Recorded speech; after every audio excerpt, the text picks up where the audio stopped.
Microphone. Our next.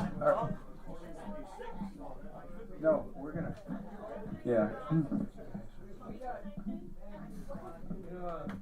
We got in trouble last year because we didn't have the riveters come up, soon enough. They were busting our chops. They were going, "What about us? What about it?" And so we want to make sure we break this up a little bit. So my understanding is you're with an organization called the Sons and Daughters of Pearl Harbor Survivors. Okay.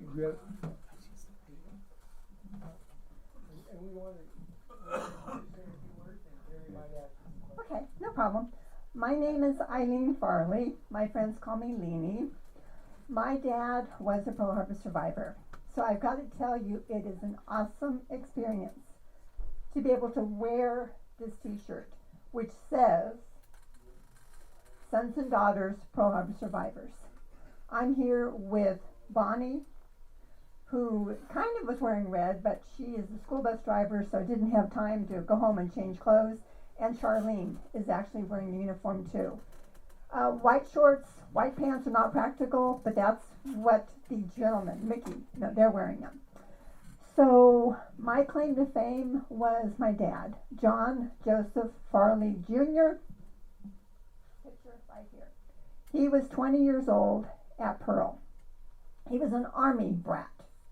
His father, John Joseph Farley Sr., 30 years Army, killed in the Bataan Death March.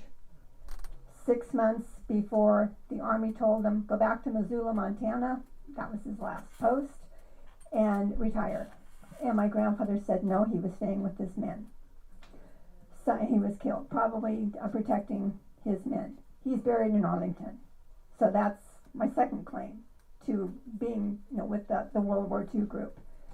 So Dad was assigned to the California, and it sank.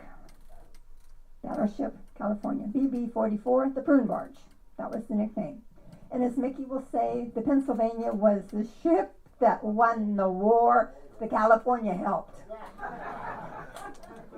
The California sank. You were in dry dock. The California was actually in water. Yeah. I tell you, I have been with Sons and Daughters of Pearl Harbor Survivors since the 90s. It is an awesome organization. I'm a school teacher with Mount Diablo District. When I'm teaching, whatever grade level, I do home teaching.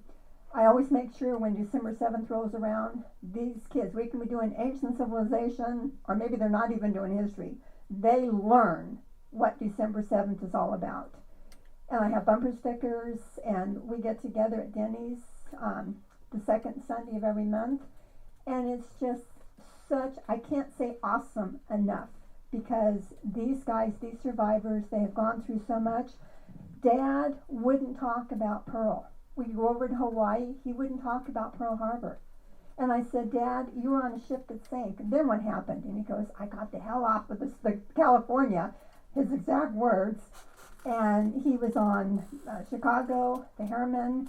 He was in New Zealand, Australia, Leyte Gulf, Guadalcanal. He was all over the place. And it wasn't until probably 1942, 43, 44 that my poor grandmother got the word that her husband had been killed. The Japanese didn't keep good records, and the Army wasn't much better than the Japanese. They're fighting, so they're not going to keep really good records. But it's such a thrill to come to these meetings, to see the age group that's here, to honor not only the survivors, but World War II people. And Dawn, when you're talking about your story and you're talking about swimming through the water, the only thing that saved my dad was the fact that when he was at boot camp in San Diego, they taught him how to swim. That's what saved him. Otherwise, he wouldn't. He's been gone 10 years, but he would have never have survived Pearl Harbor. So I'm proud to wear the uniform. I'm looking at Rock.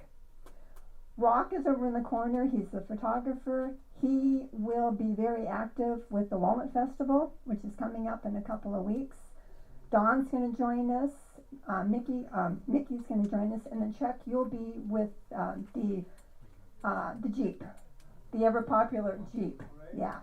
So if you get a chance, the Walnut Festival, September 16th, a Saturday night, starts at 6 o'clock.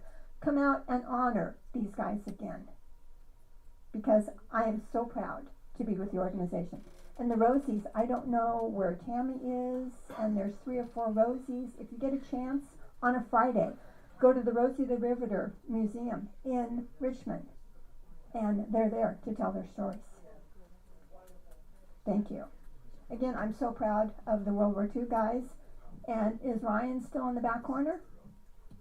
He left. He is so dedicated to not only the Pearl Harbor survivors, but also the veterans. And when Congressman Mark can't be here, Ryan is.